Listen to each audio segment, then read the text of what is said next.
Bonjour, alors voici le petit tuto pour la couture invisible du corps de Juliette. Alors Juliette, vous avez pour l'instant tricoté un grand rectangle en laissant les mailles en attente au démarrage d'un côté et puis les mailles en attente à la fin de votre ouvrage de l'autre côté.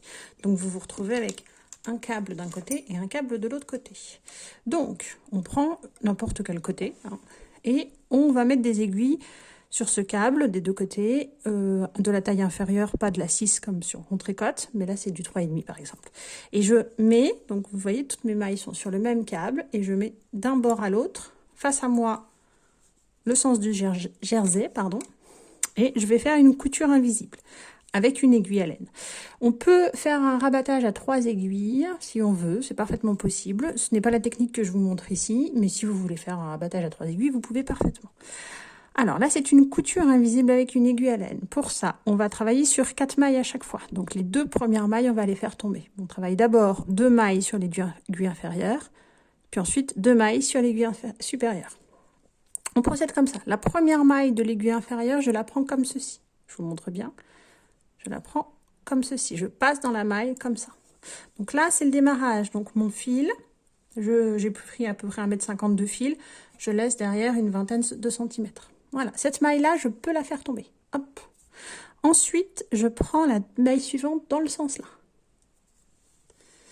Et je ramène mon fil. Alors, avec de la surie, on essaye que ça ne s'en mêle pas. Donc, on procède doucement.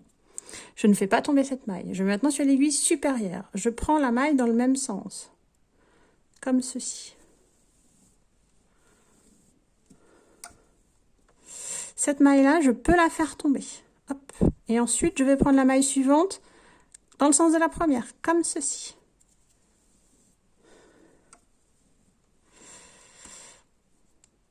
Je remets bien tout en tirant bien, surtout pour les premières, c'est important de tirer bien, de bien maintenir votre fil. Voilà, on a fait tomber les 2 premières mailles. On recommence sur l'aiguille inférieure de la même façon, c'est-à-dire je prends à l'envers, je ramène mon... Hop, et je fais tomber la maille. Ensuite, la maille suivante, pardon, dans ce sens-là, je ramène mon fil. Je vais sur l'aiguille supérieure dans le même sens. Et je fais tomber la maille. Ensuite, à l'envers. Alors, attendez, ma maille s'est retournée, je ne sais pas pourquoi. Je la mets dans le bon sens déjà. Et ensuite, je la prends à l'envers. Hop. Voilà. Donc là, j'ai fait tomber 4 mailles. Puis, ça commence à s'assembler devant. Je recommence. Donc, je prends ma maille à l'envers. Et, oups, si ça glisse, l'avantage de la surie, c'est que ça ne se détricote pas facilement. Vous allez la reprendre. Voilà, hop.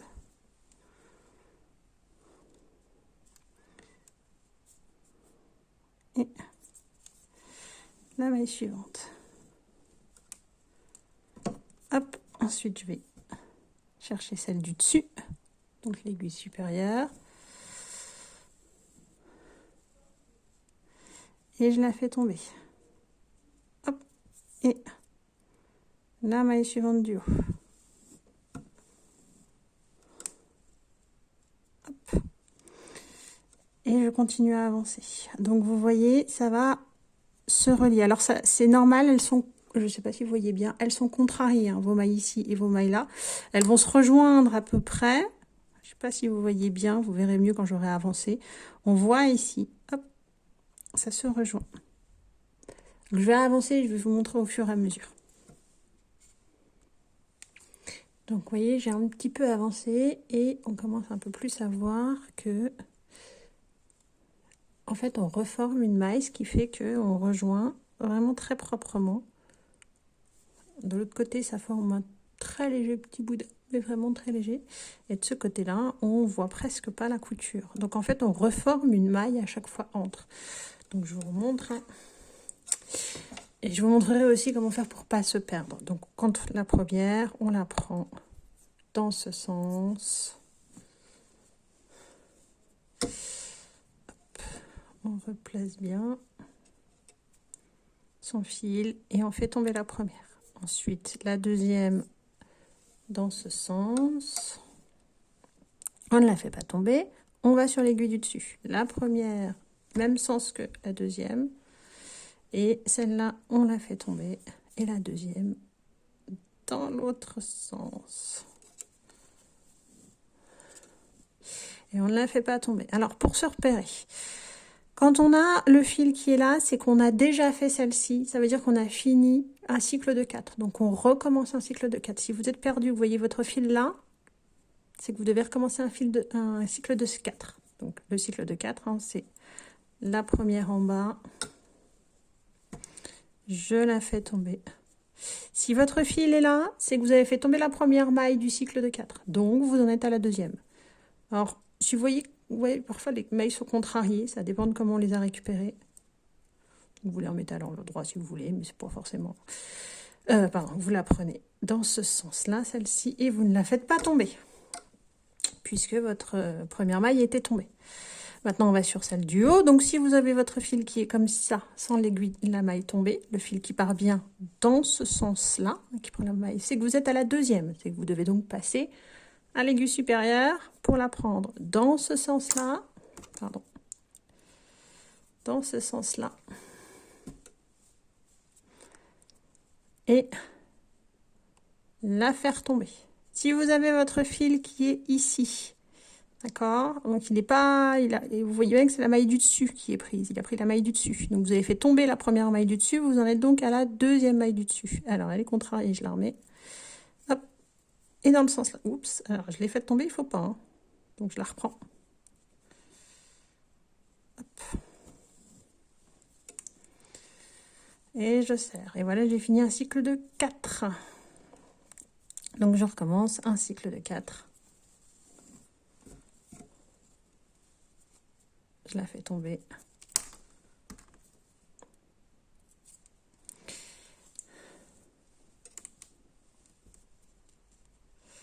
Ah, j'ai un petit nœud dans ma surie.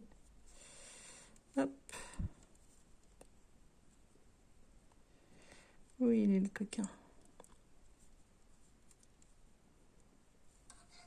Voilà. Hop. Et celle-ci, je vais aller la faire tomber. Donc, il faut toujours que vous repériez où vous êtes hein, en regardant votre fil. Alors, sur la surie, c'est pas forcément évident. Je vous l'accorde. Repérez toujours hein, si vous n'avez pas fait tomber une maille par hasard. On y va doucement, on avance doucement. Et au fur et à mesure, on obtient. Voilà, donc je vais avancer jusqu'au bout. Vous voyez, j'ai quasiment terminé. Donc, il me reste quelques mailles à faire, 5 en haut, 5 en bas à faire. Je vais aller donc faire tomber ces 5 là. Je vais vous montrer que celle juste après le marqueur sera quand même prise avec le fil. Mais en fait, tomber celle jusqu'à vos marqueurs de torsade. Les mailles de torsade vont devenir les manches ensuite. Alors, donc, hein, les gestes, toujours les mêmes. Hein. Essayez de faire toujours par 4. Ça vous permet de vous repérer. Si vous êtes perdu, vous regardez où est votre fil, vous défaites et vous voyez dans quelle maille vous êtes et dans quel sens vous l'avez pris. Et en fonction de ça, vous savez où vous êtes. Puisque la première maille en bas, on la prend à l'envers, on la fait tomber. La deuxième, on la prend dans le sens. Hop, on la fait pas tomber. Ensuite, en haut, je prends dans le sens là et je fais tomber. Et ensuite, je vais prendre dans le sens inverse et je ne fais pas tomber. En bas, sens inverse, je fais tomber. En bas, ah, vous voyez, ma maille est contrariée, donc je la remets dans le bon sens. Hop. Je prends dans ce sens, je ne fais pas tomber, je prends dans ce sens et je fais tomber. Et je prends pareil cette maille contrariée, je la remets. Hop. Mais je ne la fais pas tomber. Je la prends dans ce sens en bas, donc ça c'est le premier du cycle, donc je la fais tomber. Deuxième du cycle, je ne la fais pas tomber. Troisième du cycle, c'est celle-ci, je la fais tomber. Quatrième du cycle, je ne la fais pas tomber. Hop, je reviens au début du cycle. Ça tombe. Deuxième du cycle, elle est contrariée. Je la remets dans le bon sens. Hop. Je la fais pas tomber. Celle-ci. Je la fais tomber. J'arrive à mes marqueurs, c'est un peu plus compliqué. Hop, celle-là, elle est contrariée. Je vais la remettre dans le bon sens. Hop. Attention, je la fais pas tomber. Donc là, j'arrive aux deux dernières qui vont tomber. Donc celle-ci, pardon, dans ce sens-là, pour la faire tomber. J'enlève mon marqueur. Je prends quand même la maille suivante. Ça va me permettre de bloquer en fait. Hop, celle-ci, je la prends. Je la fais tomber. Hop, j'enlève mon marqueur. Et je vais juste aller prendre cette maille-là.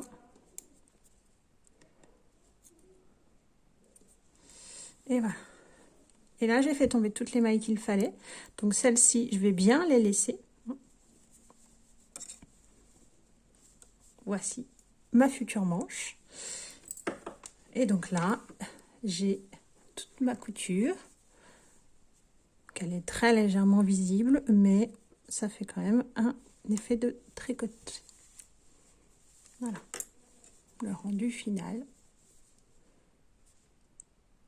qui n'est pas tout à fait le même rendu qu'un tricot à 3 aiguilles, un rabattage à 3 aiguilles. Voilà. Et donc ces mailles-là, on va maintenant aller les tricoter pour faire la manche.